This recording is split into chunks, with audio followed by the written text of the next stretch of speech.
Assalamu alaikum dear, my name is Arshid Hayat and welcome back to Alham Coaching Academy। आज हम first year का chapter number 7 का introduction discuss करेंगे। First year chapter number 7 है हमारे पास chemical equilibrium. जो chapter का नाम है केमिकल इक्विलिब्रियम। तो हमारा आज का जो लेक्चर होगा वो इंट्रोडक्शन ऑफ केमिकल इक्विलिब्रियम के ऊपर होगा। Chemical equilibrium. चले स्टार्ट कर देते हैं। What is mean by chemical equilibrium. इस चैप्टर में आज जितने भी बेसिक कंसेप्ट होंगे वो हम डिस्कस करेंगे। केमिकल इक्विलिब्रियम हम इसको कुछ इस तरीके से डिफाइन करते हैं केमिकल इक्विलिब्रियम को कि जिसमें रेट ऑफ फॉरवर्ड रिएक्शन वो रेट ऑफ बैकवर्ड रिएक्शन के बराबर होगा। The rate of forward reaction become equal to rate of backward reaction. Rate of forward reaction become equal to rate of backward reaction, जिसमें दोनों reaction का speed बराबर हो जाए तो उस पॉइंट को, उस कंडीशन को हम नाम देते हैं केमिकल इक्विलिब्रियम। बैकवर्ड रिएक्शन और it is also called reverse reaction. और हम इसका जो रिप्रेजेंटेशन है केमिकल इक्विलिब्रियम को कि जिसमें रेट ऑफ फॉरवर्ड रिएक्शन और रेट ऑफ बैकवर्ड रिएक्शन बराबर हो जाते हैं, तो हम इसको डबल हाफ एरो से डिनोट करेंगे। जब भी एक रिएक्शन के दरमियान आपको ऐसा रिप्रेजेंटेशन नज़र आ जाए, इसका मतलब ये होगा कि ये रिएक्शन ने ऑलरेडी केमिकल इक्विलिब्रियम स्टेबल कर लिया है। तो चले यहाँ पे जो इसके डिफिनीशन में हमने रेट का वर्ड्स यूज़ किया है, पहले हम डिफाइन करेंगे कि रेट से यहाँ पे क्या मतलब है। What is mean by rate. तो हम यहाँ पे पहले रेट को एक्सप्लेन करेंगे। और फॉरवर्ड रिएक्शन से मेरा मतलब ये होगा कि जिसमें रिएक्टेंट प्रोडक्ट बनाते हैं तो उस रिएक्शन का नाम होगा फॉरवर्ड रिएक्शन। और जिसमें दोबारा रिएक्टेंट बनाते हैं तो this is called backward reaction और रिवर्स रिएक्शन। और ऑटोमेटिकली कुछ ना कुछ रिएक्टेंट के मॉलिक्यूल भी होंगे, कुछ ना कुछ प्रोडक्ट के मॉलिक्यूल भी होंगे, जो कि रिएक्टेंट प्रोडक्ट के मॉलिक्यूल बनाते हैं और प्रोडक्ट दोबारा जो है वो रिएक्टेंट में कन्वर्ट होता है। सो यहाँ पे अभी हम डिफाइन करने वाले हैं rate. What is mean by rate. So हमारा पहला जो टॉपिक है इसमें यहाँ पे हेडिंग लगा रहे what is mean by rate. So rate को हम कुछ इस तरीके से डिफाइन करेंगे कि change in concentration per unit time. Change in concentration per unit time is called rate.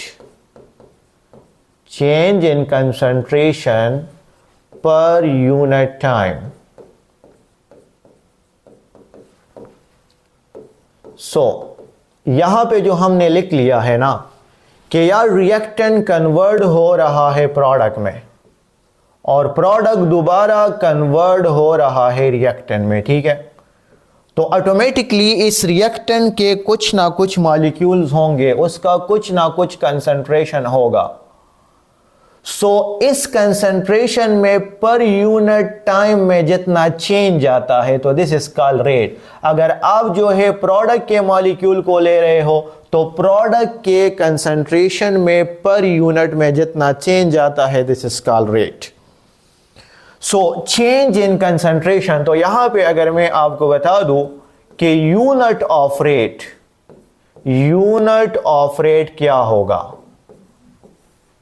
सो इसके डिफिनीशन से हम ऐसा लिख सकते हैं कि रेट को मैंने डिफाइन किया change in concentration divided by change in time. और यार जो कंसंट्रेशन का यूनिट है वो हम लिखते हैं मोल पर डीएम क्यूब एंड पर सेकेंड। टाइम का यूनिट पर सेकेंड। और मोल पर डीएम क्यूब हमारे पास बराबर होता है मोल पर लीटर के पर सेकेंड, तो ये भी यूनिट ठीक है। और मोल पर लीटर हमारे पास बराबर होगा मोलरिटी के, तो मोलरिटी पर सेकेंड, तो ये भी ठीक है। तो अगर आपसे एमसीक्यूज में रेट का यूनिट पूछा हो तो ये तीनों ऑप्शन जो है वो करेक्ट हो सकते हैं। क्लियर हो गया what is mean by rate? Change in concentration per unit time. तो अभी जो मैंने डिफिनीशन लिखा था केमिकल इक्विलिब्रियम का कि change in rate of forward reaction become equal to rate of backward reaction, तो यार जितना इसके कंसंट्रेशन में चेंज आता है तो उतने ही टाइम में यार इसके कंसंट्रेशन में भी उतना चेंज आएगा। मीन ये जो चेंज है रिएक्टेंट जिस स्पीड से फॉरवर्ड जा रहा है और प्रोडक्ट जिस स्पीड से जो है वो रिएक्टेंट बना रहा है, तो दोनों का जो चेंज इन कंसंट्रेशन है वो एक ही स्पीड से हो रहा है। तो इसलिए हम इसको नाम देते हैं this is called chemical equilibrium. अच्छा, अब फॉर एग्जांपल अगर एक रिएक्शन यहां पे जो मैंने लिखा है कि rate of forward reaction become equal to rate of backward reaction, अगर एक रिएक्शन केमिकल इक्विलिब्रियम स्टेबल करता है तो यहां पे एक दूसरा पॉइंट नोट कर दे, एक दूसरा पॉइंट नोट कर दे कि condition for chemical equilibrium, condition for chemical equilibrium, एक रिएक्शन जब केमिकल इक्विलिब्रियम में आएगा कि जिसमें रेट ऑफ फॉरवर्ड रिएक्शन वो रेट ऑफ बैकवर्ड रिएक्शन के बराबर होता है, तो इसके लिए कौन से कंडीशन चाहिए? तो पहला पॉइंट अपने पास नोट कर दे कि reaction must be reversible, reaction must be reversible, उस रिएक्शन का अपना नेचर रिवर्सिबल होना चाहिए। हमारे पास दो किस्म की रिएक्शन है, एक इरिवर्सिबल है, एक रिवर्सिबल है, तो उस रिएक्शन का अपना नेचर जो है वो रिवर्सिबल होना चाहिए। और दूसरा कंडीशन जो है वो कंटेनर मस्ट बी क्लोज, जिस कंटेनर में आप लोग एक्सपेरिमेंट कर रहे हो कंटेनर का जो वेसल है कंटेनर मस्ट बी क्लोज्ड होना चाहिए।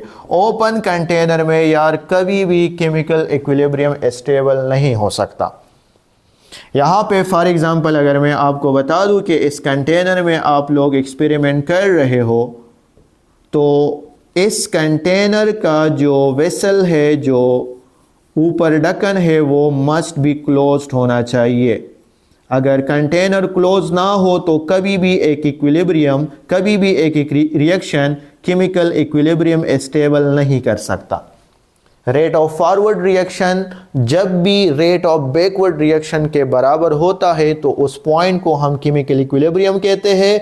और केमिकल इक्विलिब्रियम स्टेबल करने के लिए रिएक्शन का अपना नेचर रिवर्सिबल होना चाहिए, ठीक है, और कंटेनर का जो वेसल है वो मस्ट बी क्लोज्ड होना चाहिए। तो ये वाला ऑप्शन भी ठीक है, ये वाला ऑप्शन भी ठीक है। तो चले, अब आपको डिफिनीशन में रेट का भी पता चला और आपको ये भी पता चला कि केमिकल इक्विलिब्रियम के लिए क्या चीज़ चाहिए।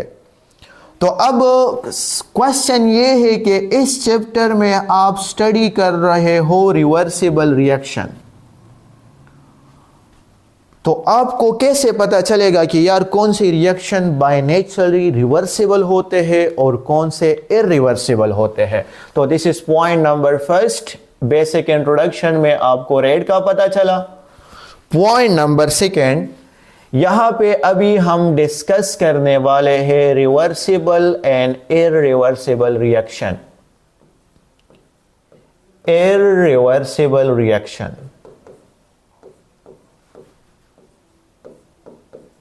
इरिवर्सिबल रिएक्शन तो मीन इस टाइप्स ऑफ रिएक्शन को आपने केमिकल इक्विलिब्रियम में स्टडी नहीं करना, क्योंकि केमिकल इक्विलिब्रियम के लिए हमेशा रिवर्सिबल रिएक्शन चाहिए। और इरिवर्सिबल रिएक्शन वो रिएक्शन होगा जिसमें सिर्फ और सिर्फ रिएक्टेंट कन्वर्ट होता है प्रोडक्ट में, प्रोडक्ट दोबारा रिएक्टेंट नहीं बनाता। तो इसका मतलब है कि यार प्रोडक्ट बहुत ज़्यादा स्टेबल होगा, इसलिए वो दोबारा रिएक्टेंट नहीं बनाता। जिसमें सिंपल फॉरवर्ड रिएक्शन हो रहा हो तो इस किस्म के रिएक्शन को हम नाम देते हैं this is called irreversible reaction when only product converted into reactant. कैसे डिफाइन करेंगे इररिवर्सिबल रिएक्शन को कि only reactant converted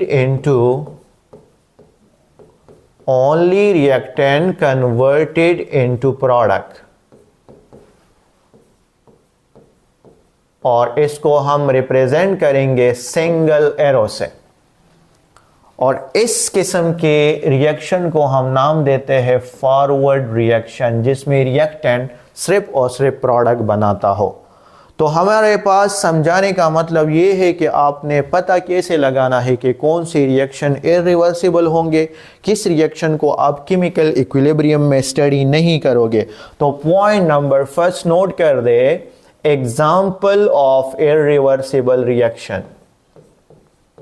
example of irreversible reaction. So पहला एग्जाम्पल है आप लोगों के पास कंबस्शन रिएक्शन। यार कंबस्शन रिएक्शन हमेशा इररिवर्सिबल होगा, इसमें आप लोगों ने कभी भी रिवर्सिबल का साइन पुट नहीं करना। कंबस्शन रिएक्शन और कंबस्शन रिएक्शन जिसमें आप एक ऑर्गेनिक कंपाउंड को हीट देते हो और उसको आग लगती है, this is called combustion reaction. जिस तरह फॉर एग्जांपल आप घर में जो CH4 गैस यूज कर रहे हो, दिस इज ऑर्गेनिक, और ऑक्सीजन की मौजूदगी में जब आप उसको माचिस की तीली दे रहे हो, उसको आग लगा रहे हो, तो it's converted into carbon dioxide and plus water, और साथ में आपको थोड़ी एनर्जी भी देगा। तो this is a combustion reaction कि हमेशा एक ऑर्गेनिक कंपाउंड ऑक्सीजन की मौजूदगी में जब उसको आग लगेगी, चाहे वो जो भी ऑर्गेनिक कंपाउंड होगा, तो it's converted into carbon dioxide and water. और ये कभी भी नहीं हो सकता कि यार ये दोबारा मिल के जो है वो CH4 दोबारा बना दे। इस किस्म की रिएक्शन में आप लोगों ने रिवर्सिबल साइन पुट नहीं करना, ये गलत होगा, क्योंकि इस रिएक्शन का अपना जो नेचर है वो अपना नेचर जो है वो इररिवर्सिबल है। तो इसमें कभी भी इक्विलिब्रियम स्टेबल नहीं हो सकता। चले दूसरा अपने पास ये नोट कर दें, न्यूट्रलाइजेशन रिएक्शन। न्यूट्रलाइजेशन रिएक्शन हमेशा इररिवर्सिबल होते हैं। न्यूट्रलाइजेशन रिएक्शन और इररिवर्सिबल रिएक्शन, तो इसमें भी कभी भी इक्विलिब्रियम स्टेबल हो ही नहीं सकता। और न्यूट्रलाइजेशन कौन सी रिएक्शन होंगे, जिसमें एसिड और बेस मिल के साल्ट और वाटर बनाता है। जिसमें एसिड और बेस मिल के साल्ट और वाटर बनाता है, तो इस किस्म की रिएक्शन में आपने हमेशा एक एरो पुट कर देना है, this is converted into salt plus water. इस रिएक्शन में कभी भी इक्विलिब्रियम आ ही नहीं सकता, इक्विलिब्रियम स्टेबल कभी भी नहीं हो सकता। मैं एक एग्जांपल दे रहा हूँ। फॉर एग्जांपल अगर आप HCl जो कि एक एसिड है और बेस जो कि सोडियम हाइड्रोक्साइड एक बेस है, तो ये दोनों आप इसमें मिलेंगे and it's converted into salt. NaCl salt बनाता है और साथ में वाटर बनाता है। तो आप लोग घर में जो नमक यूज़ कर रहे हो, अगर इसको आप दोबारा वाटर में डाल लेना तो यार ये डिसोसिएट हो जाएगा, ये कभी भी दोबारा इस रिएक्टेंट में कन्वर्ट नहीं होगा, इससे दोबारा कभी भी एसिड और जो बेस नहीं बनता। तो दो रिएक्शन आपके पास हो गए कि कंबस्शन रिएक्शन और न्यूट्रलाइजेशन रिएक्शन को आप केमिकल इक्विलिब्रियम में स्टडी करने वाले नहीं हो, क्योंकि ये हमेशा इररिवर्सिबल रिएक्शन होते हैं। चले point number third, example number third note कर दे। Combustion and neutralization reaction are irreversible. Next है हमारे पास प्रिसिपिटेट फॉर्मेशन रिएक्शन, जिसमें प्रिसिपिटेट बनता हो, PPT बनता हो।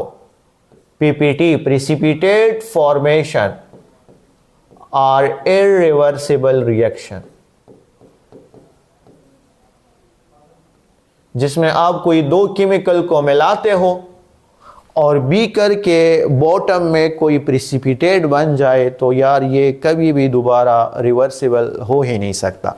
प्रिसिपिटेट फॉर्मेशन आप लोगों के पास इरिवर्सिबल रिएक्शन है। और इसका पता कैसे लगाना है, मैं आपको एक एग्जांपल देता हूं। लेट्स सपोज बेरियम क्लोराइड है प्लस वो H2SO4 के साथ मिलता है and it's converted into barium sulphate और साथ में दो HCl मॉलिक्यूल बना देगा।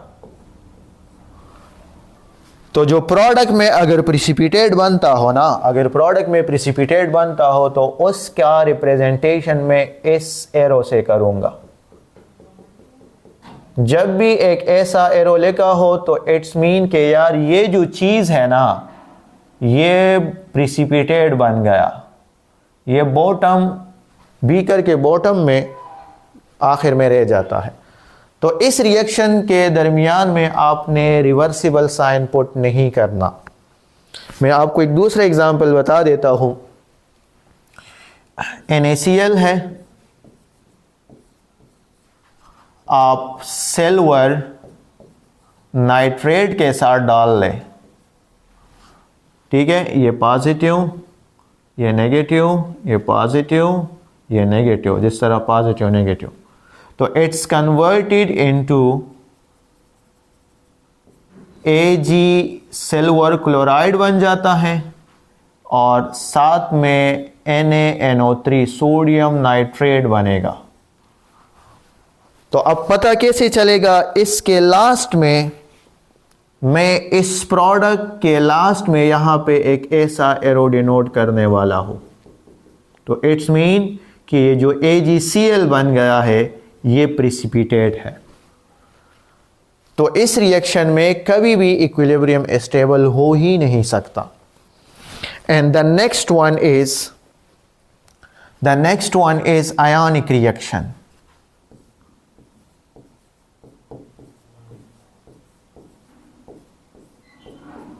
आयोनिक रिएक्शन जिसमें इलेक्ट्रॉन लॉस और गेन हो जाए, उसका एक स्पेशल एग्जांपल बस आप NaCl वाला ही याद रखें। लाइक सोडियम जो है वो क्लोरीन के साथ जब मिलेगा Cl2 के साथ, so it's converted into NaCl, it's converted into NaCl। इसको बैलेंस करने के लिए फिर आप यहाँ पे 1/2 लगा दें। तो यार ऐसे मैंने आपको 4 एग्जाम्पल दिए जो इरिवर्सिबल रिएक्शन है। इस रिएक्शन को आपने केमिकल इक्विलिब्रियम में स्टडी नहीं करना, क्योंकि केमिकल इक्विलिब्रियम में जो हमने डिफिनेशन लिखा, rate of forward reaction become equal to rate of backward reaction, तो मीन दोनों रिएक्शन का होना ज़रूरी है। और इसमें सिंपल फॉरवर्ड रिएक्शन हो रहा है, दैट्स वाई इसमें इक्विलिब्रियम नहीं आ सकता। तो it is example of irreversible reaction. चले अब हम इस चैप्टर में कौन सी रिएक्शन डिस्कस करेंगे। यहाँ पे हम डिस्कस करने वाले हैं point number 3, reversible reaction. Reversible reaction, और रिवर्सिबल आपको पता चला कि यार जिसमें रिएक्टेंट प्रोडक्ट में जा रहा हो और प्रोडक्ट दोबारा रिएक्टेंट में आ रहा हो, लाइक इसका रिप्रेजेंटेशन डबल हाफ एरो से करने वाले हैं। डबल हाफ एरो से इसका रिप्रेजेंटेशन करने वाले हैं, रिवर्सिबल रिएक्शन। अच्छा, एक और बात अपने पास नोट कर दें, representation of reversible reaction.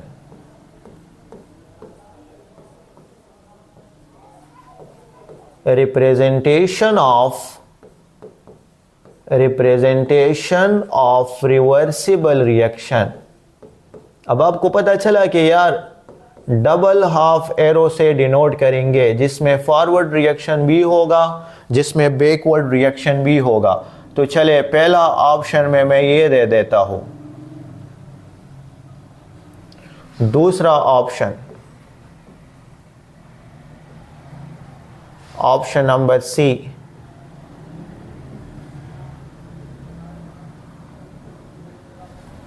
Representation of reversible reaction. So यार आपको जरा एमसीक्यूज आप पढ़ ले, आपको सिंपल बताया है कि रिवर्सिबल रिएक्शन का रिप्रेजेंटेशन, तो इधर आप लोगों का जो आंसर होगा ऑल ऑफ दिस, ये सारे के सारे रिवर्सिबल रिएक्शन के रिप्रेजेंटेशन है। तो चले अब यहां पे इसका क्या मतलब है, उसका क्या मतलब है और इसका क्या मतलब है। बट अगर ये क्वेश्चन में ऐसा लिख लूं कि रिप्रेजेंटेशन ऑफ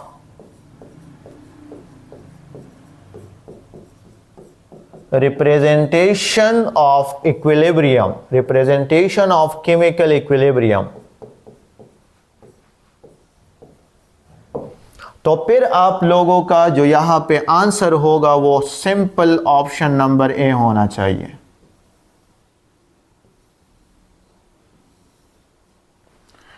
यार दोनों एरो का लेंथ यहां पे बराबर है, तो जब दोनों एरो का लेंथ बराबर है, ये जरा नोट लगा दे, रिवर्सिबल रिएक्शन तो सारे के सारे है, बट अगर दोनों एरो का लेंथ बराबर है तो ये आपको क्या बताएगा, ये आपको बताएगा कि इन फॉरवर्ड रिएक्शन का रेट ऑफ फॉरवर्ड रिएक्शन वो बराबर है रेट ऑफ बैकवर्ड रिएक्शन के, और इस पॉइंट का नाम क्या होगा, केमिकल इक्विलिब्रियम होगा। मीन दोनों एरो का जब लेंथ बराबर हो तो ये आपको बताएगा कि यार फॉरवर्ड और बैकवर्ड रिएक्शन का स्पीड भी बराबर है। अगर मैं इसको ऐसे रिप्रेजेंट करूं, मीन रिवर्सिबल रिएक्शन तो है बट फॉरवर्ड रिएक्शन का जो लेंथ है वो ज्यादा है, तो ये आपको बता रहा है कि अभी इक्विलिब्रियम स्टेबल नहीं हुआ, रेट ऑफ फॉरवर्ड रिएक्शन जो है वो ज्यादा है as compare to rate of backward reaction के। क्लियर है? और यहां पे आप इधर जरा चेक करें, मैंने फॉरवर्ड रिएक्शन का लेंथ थोड़ा सा छोटा लिखा है, तो ये भी आपको ये बात बता रहा है कि अभी इक्विलिब्रियम स्टेबल हुआ ही नहीं है, अभी रेट ऑफ फॉरवर्ड का जो स्पीड है, रेट ऑफ फॉरवर्ड वो कम है as compare to backward reaction के स्पीड के। यहां पे आपको एक बात समझ आ गई, रिवर्सिबल रिएक्शन के रिप्रेजेंटेशन तो तीनों है, बट ये दोनों आपको बताएगा कि अभी इक्विलिब्रियम स्टेबल नहीं हुआ, और ये चीज़ आपको बताएगी कि हाँ इक्विलिब्रियम स्टेबल हो चुका है। ठीक है, तो यहाँ पे ये दो एमसीक्यूज अपने पास नोट करें। अभी हमारे पास है रिवर्सिबल रिएक्शन, तो रिवर्सिबल रिएक्शन में जो आप इस चैप्टर में जो एग्जाम्पल ज़्यादातर यूज़ करोगे, जितने भी टॉपिक आप डिस्कस करने वाले हो, जो रिएक्शन बाय नेचुरली रिवर्सिबल है, तो उसमें पहला अपने पास नोट कर दे, जहां पे मैं ज़्यादातर ऐसे एग्जाम्पल लिखूंगा। अगर आप क्लोज कंटेनर इसके लिए प्रोवाइड करें तो इसमें इक्विलिब्रियम स्टेबल होने के चांसेस होते हैं, इक्विलिब्रियम स्टेबल हो सकता है। पहला अमोनिया फॉर्मेशन, एक ये वाला रिएक्शन याद रखें, अगर हाइड्रोजन और नाइट्रोजन को आप क्लोज कंटेनर में उसका रिएक्शन करवाओगे और इससे अमोनिया बनेगा, तो this reaction is by naturally reversible. दूसरा अपने पास नोट कर दे, अगर हाइड्रोजन और आयोडीन क्लोज कंटेनर में आप बंद करोगे तो यहाँ पर 2HI और इक्विलिब्रियम स्टेबल हो सकता है। The next one is sulphur dioxide plus oxygen, it's converted into sulphur trioxide, और यहाँ पे PCl5 डिकम्पोज होके PCl3 और प्लस Cl2 बनाता है। तो यार ये 4 एग्जाम्पल आपको याद होने चाहिए। पूरे चैप्टर में आप यही एग्जाम्पल बार बार यूज़ करोगे। दिस रिएक्शन बाय नेचुरली क्या होते हैं, वो रिवर्सिबल होते हैं। क्लियर है? तो आपको 2 बातें समझ आ गई, वन इज़ रेट और one is what is the difference between reversible and irreversible reaction. चले यार, अब अगर एक रिएक्शन रिवर्सिबल हो ना, ठीक है, तो जब रिएक्शन स्टार्ट हो जाए तो पहले फॉरवर्ड रिएक्शन होता है, उसके बाद बैकवर्ड स्टार्ट हो जाता है, कुछ देर के बाद केमिकल इक्विलिब्रियम स्टेबल होगा। तो यहां पे एक एमसीक्यूज नोट कर दें। पहला पॉइंट, ये सारे ही पॉइंट आप लोगों ने नोट कर देने हैं। Equilibrium is the most stable state. Equilibrium is the most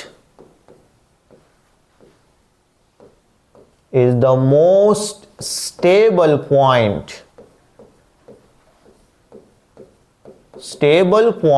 of reversible reaction। अगर एक रिएक्शन रिवर्सिबल होना तो उसकी ये ख्वाहिश होती है कि मैं केमिकल इक्विलिब्रियम तक पहुंच जाऊं। इक्विलिब्रियम स्टेट जो है वो मोस्ट स्टेबल स्टेट होता है, ये बात आप लोगों ने नोट कर देना है। ये बात आप लोगों ने नोट कर देना है। Equilibrium is the most stable state. चले point number 2, if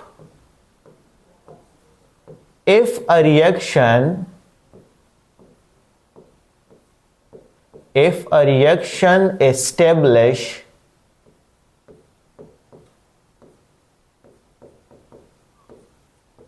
chemical equilibrium, तो आपको कैसे पता चलेगा? If a reaction establish chemical equilibrium, सो चले पॉइंट फर्स्ट याद रखें, concentration of reactant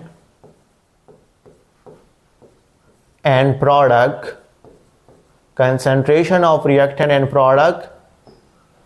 are constant।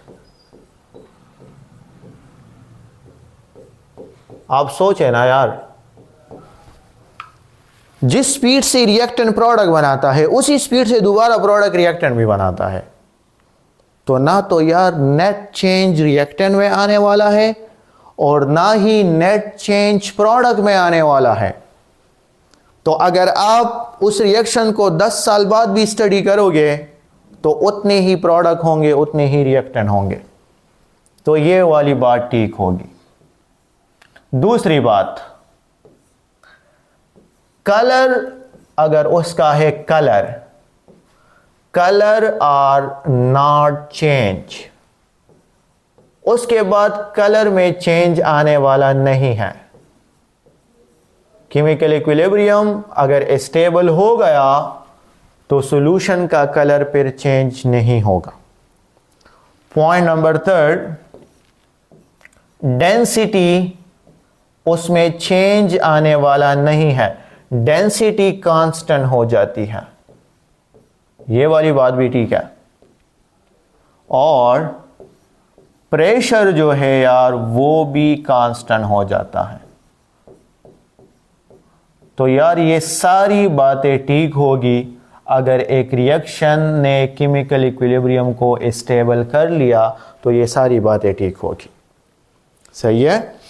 अच्छा, 2 बातें हो गई। पॉइंट नंबर 3 नोट कर दें। पॉइंट नंबर 3 कि इक्विलिब्रियम वो पॉइंट होता है, इक्विलिब्रियम, 8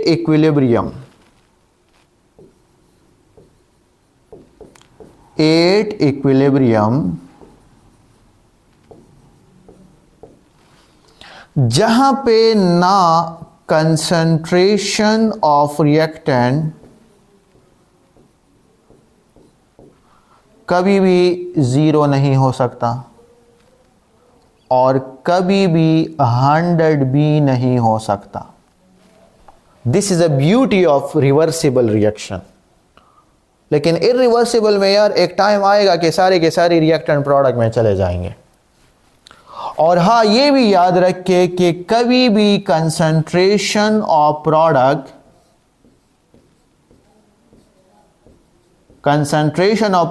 ये भी कभी भी 0 नहीं हो सकता और कभी भी 100 भी नहीं हो सकता। मीन रिएक्टेंट और प्रोडक्ट दोनों 0 और 100 के दरमियान होंगे। ठीक है, वो 50-50 भी हो सकते हैं, 40-60 भी हो सकते हैं। तो this is the beauty of reversible reaction कि कभी भी रिएक्टेंट 0 नहीं, कभी भी रिएक्टेंट 100 नहीं, कभी भी प्रोडक्ट 0 नहीं, कभी भी प्रोडक्ट 100 नहीं हो सकता। क्लियर है? तो चले, अब आपको ये सारी बातें पता चल गई। अब जो मैंने केमिकल इक्विलिब्रियम एक्सप्लेन किया कि rate of forward reaction become equal to rate of backward reaction. Clear है? सो अभी यहां पे नोट कर दे types of equilibrium. Next point, types of equilibrium. अभी बुक में जो हेडिंग दिया है, ये हेडिंग है केमिकल इक्विलिब्रियम, बट यहां पे हम सारे टाइप डिस्कस करेंगे। अब इक्विलिब्रियम का वर्ड जब आ जाए ना, तो आपके जहन में आना चाहिए कि यार प्रोडक्ट और रिएक्टेंट के कंसंट्रेशन में चेंज आने वाला नहीं है, बस वो कांस्टेंट। तो इसमें पहला टाइप जो है, the first one is static equilibrium. Static equilibrium, equilibrium mean कोई चेंज नहीं आएगा, नेट चेंज। बट यहां पे जो मैंने स्टैटिक का वर्ड्स यूज किया है, static mean body in a rest, body at rest.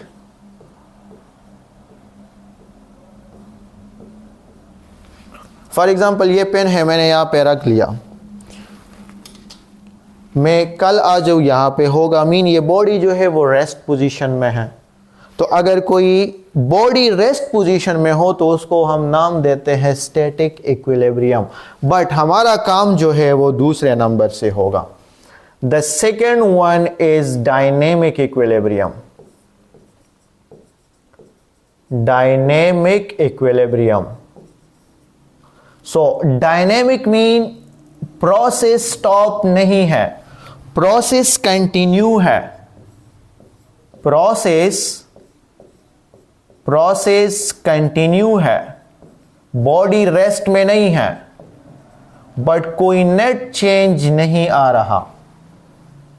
और हमारा चैप्टर यही होगा कि मैंने आपको कहा कि रेट ऑफ फॉरवर्ड रिएक्शन जब रेट ऑफ बैकवर्ड रिएक्शन के बराबर होगा, so this point is called equilibrium. अभी देखो रिएक्शन स्टार्ट है, प्रोसेस कंटिन्यू जा रहा है, लेकिन जितनी स्पीड से रिएक्टेंट प्रोडक्ट बनाता है उतनी स्पीड से प्रोडक्ट दोबारा रिएक्टेंट भी बनाता है। तो कोई नेट चेंज आने वाला नहीं है। तो हमारा काम यहां पे अब होगा, एक हम यहां पे डिस्कस करने वाले हैं इस डायनेमिक इक्विलिब्रियम के फर्दर टाइप्स है। तो एक हम यहां पे डिस्कस करने वाले हैं physical equilibrium, and the next one is chemical equilibrium.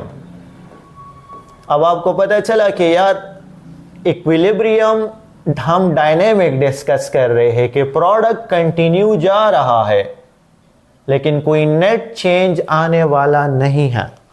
तो फिजिकल इक्विलिब्रियम वो इक्विलिब्रियम होगा लाइक अगर मैं एक क्लोज कंटेनर में वाटर मॉलिक्यूल रख दूं, लिक्विड, और वो इवापोरेशन तो स्पॉन्टेनियस प्रोसेस है, तो वो कन्वर्ट होगा गैस में। तो यार अब चेक करें, कोई केमिकल कंपोजिशन चेंज नहीं हुआ, वाटर का भी फार्मूला H2O है और वेपर का भी फार्मूला H2O है। तो इस किस्म के इक्विलिब्रियम का नाम होगा फिजिकल इक्विलिब्रियम। और जब वाटर वेपर फॉर्म में जाता है तो this process is called evaporation. और जब ये दोबारा कन्वर्ट होता है लिक्विड में तो दिस इज कॉल्ड कंडेंसेशन। तो रेट ऑफ इवापोरेशन और रेट ऑफ कंडेंसेशन जब बराबर होगा this is called physical equilibrium. इसमें देखिए यार केमिकल कंपोजिशन वही की वही है, बट केमिकल इक्विलिब्रियम जिसमें फार्मूला चेंज हो जाए, जिस तरह मैंने आपको एग्जांपल दिया कि यार आप 3 हाइड्रोजन साथ में नाइट्रोजन ले ले and it's converted into ammonia. तो यार अमोनिया का अपना कंप्लीट नेचर डिफरेंट है, उसमें केमिकल कंपोजिशन डिफरेंट है, रिएक्टेंट में केमिकल कंपोजिशन देके डिफरेंट है। तो इस किस्म के इक्विलिब्रियम को हम डिस्कस करेंगे, इसका नाम होगा chemical equilibrium. And the next one is homogeneous equilibrium. Homogeneous. Or the next one is heterogeneous. इससे पहले वाले स्लाइड में मैंने आपको एक बात बताई कि it is a beauty of reversible reaction के कभी भी रिएक्टेंट जीरो नहीं हो सकता, कभी भी प्रोडक्ट जीरो नहीं हो सकता, ठीक है, और ना ही 100 हो सकता है। होमोजीनियस के जिसमें जो केमिकल का नेचर है वो सेम हो, लाइक मैंने लिखा हाइड्रोजन, वहां पे केमिकल इक्विलिब्रियम में देखे उसका नेचर गैस है। नाइट्रोजन मैंने लिखा वो भी गैस है, कन्वर्ट होता है अमोनिया में, अमोनिया का नेचर यार वो भी गैस है। तो रिएक्टेंट और प्रोडक्ट जब सेम फेज में हो, when reactant and product in same phase, this is called homogeneous equilibrium. reactant and product क्या हो, सेम फेज में हो,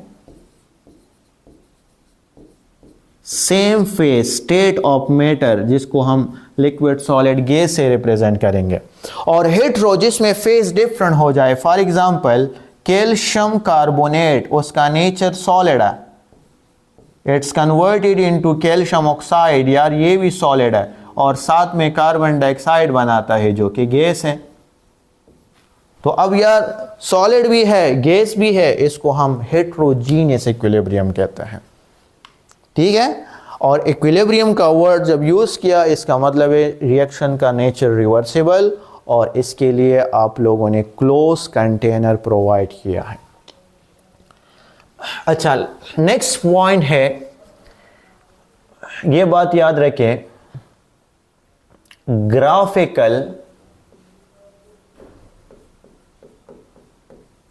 graphical representation of chemical equilibrium. अगर मैं आपसे कहूं कि यार एक रिएक्टेंट जितने स्पीड से फॉरवर्ड जा रहा है उतने स्पीड से प्रोडक्ट दोबारा रिएक्टेंट बनाता है, rate of forward become equal to rate of backward reaction. तो अब इस इक्विलिब्रियम का ग्राफिकल रिप्रेजेंटेशन कैसे करोगे? तो अगर आपको मैं एमसीक्यूज में बता दूं कि which of the following is correct graphical representation of chemical equilibrium, तो चले पहला पॉइंट है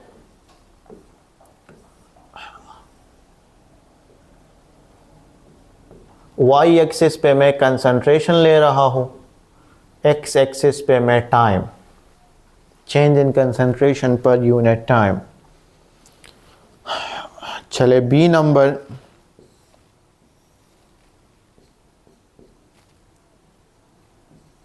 टाइम कंसंट्रेशन, ठीक है। ऑप्शन सी,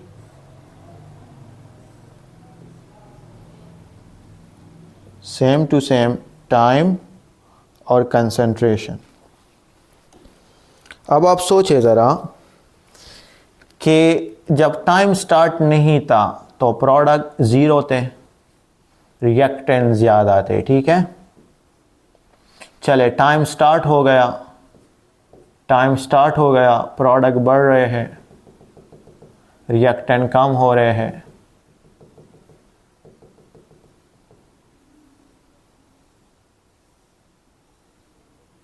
एक ऐसा ग्राफ, चले सेम टू सेम यहाँ पे मैंने प्रोडक्ट लिखा, प्रोडक्ट अभी कम है, रिएक्शन स्टार्ट नहीं हुआ, रिएक्टेंट ज़्यादा है।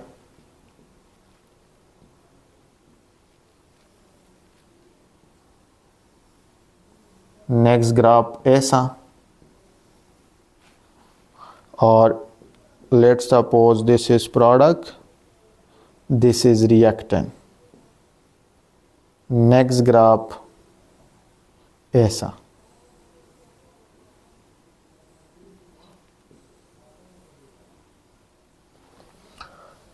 Chemical equilibrium, rate of forward become equal to rate of backward. तो यार ये भी ठीक है, ये भी ठीक है, ये भी ठीक है, तीनों केमिकल इक्विलिब्रियम को रिप्रेजेंट करेगा, तीनों केमिकल इक्विलिब्रियम के ग्राफ है। बट फर्क क्या है अब ये समझना है। ये लाइन पैरेलल जा रही है, इसका मतलब है कि रेट ऑफ फॉरवर्ड और रेट ऑफ बैकवर्ड बराबर है, लेकिन रेट के साथ साथ कंसंट्रेशन ऑफ रिएक्टेंट वो कंसंट्रेशन ऑफ प्रोडक्ट के भी बराबर है। मीन रेट भी बराबर है और रिएक्टेंट और प्रोडक्ट का कंसंट्रेशन भी बराबर है।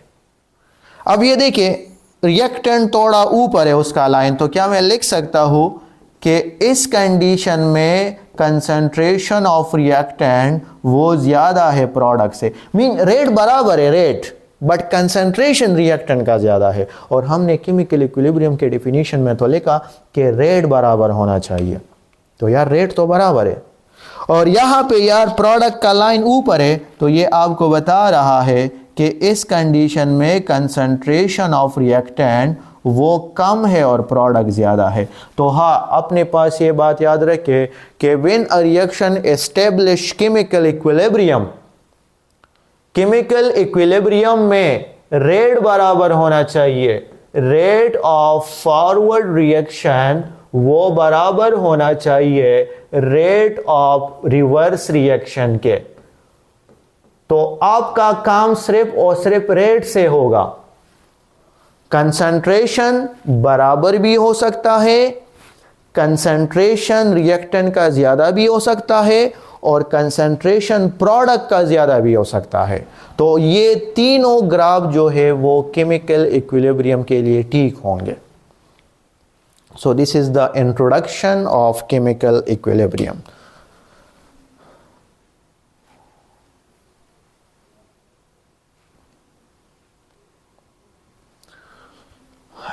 अच्छा स्टूडेंट्स, नेक्स्ट एक एमसीक्यूज याद रखिए। इसमें एमसीक्यूज वही है कि which of the following is correct representation of graphical representation of chemical equilibrium। मैंने आपको एक ऐसे ग्राफ लेके एक ऐसा ग्राफ लिखा,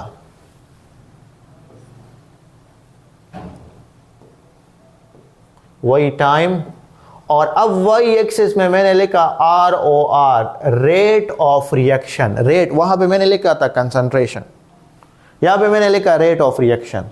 वही दोबारा बी वाला टाइम और रेट ऑफ रिएक्शन, और इसी तरह मैं सी वाला लिख देता हूं टाइम और रेट ऑफ रिएक्शन। अब इसमें मुझे करेक्ट ग्राफिकल रिप्रेजेंटेशन बताए केमिकल इक्विलिब्रियम का। यहां पे मैं प्रोडक्ट, रिएक्टेंट ऐसा, चले यहां पे दोबारा ऐसा, वही है, बट फर्क क्या है? फर्क ये है कि मैंने वहां पे कंसंट्रेशन लिखा था वही एक्सिस में, यहां पे रेट ऑफ रिएक्शन लिखा। तो कंसंट्रेशन कोई भी हो सकता है, सही है, बट अगर वाई एक्सिस पे आपको रेट ऑफ रिएक्शन लिखा हो तो दोनों लाइन टच होने का मतलब है कि यहाँ पे अब स्पीड बराबर है। तो फिर this one is correct graphical representation of chemical equilibrium. यहाँ पे देखिए रिएक्टेंट वाला लाइन ऊपर जा रहा है, इसका मतलब है कि अब फिलहाल फॉरवर्ड का स्पीड ज्यादा है और बैकवर्ड का स्पीड कम है। यहाँ पे देखिए रिएक्टेंट का लाइन नीचे है, प्रोडक्ट का लाइन ऊपर है। इट्स मीन फॉरवर्ड का स्पीड कम है और बैकवर्ड का स्पीड ज़्यादा है। तो अगर वाई एक्सिस पे कंसंट्रेशन लिखा हो सारे ग्राफ ठीक होंगे, बट अगर वाई एक्सिस पे रेट ऑफ रिएक्शन लिखा हो तो फिर सिर्फ हमारे पास ऑप्शन नंबर ए जो है वो करेक्ट होगा।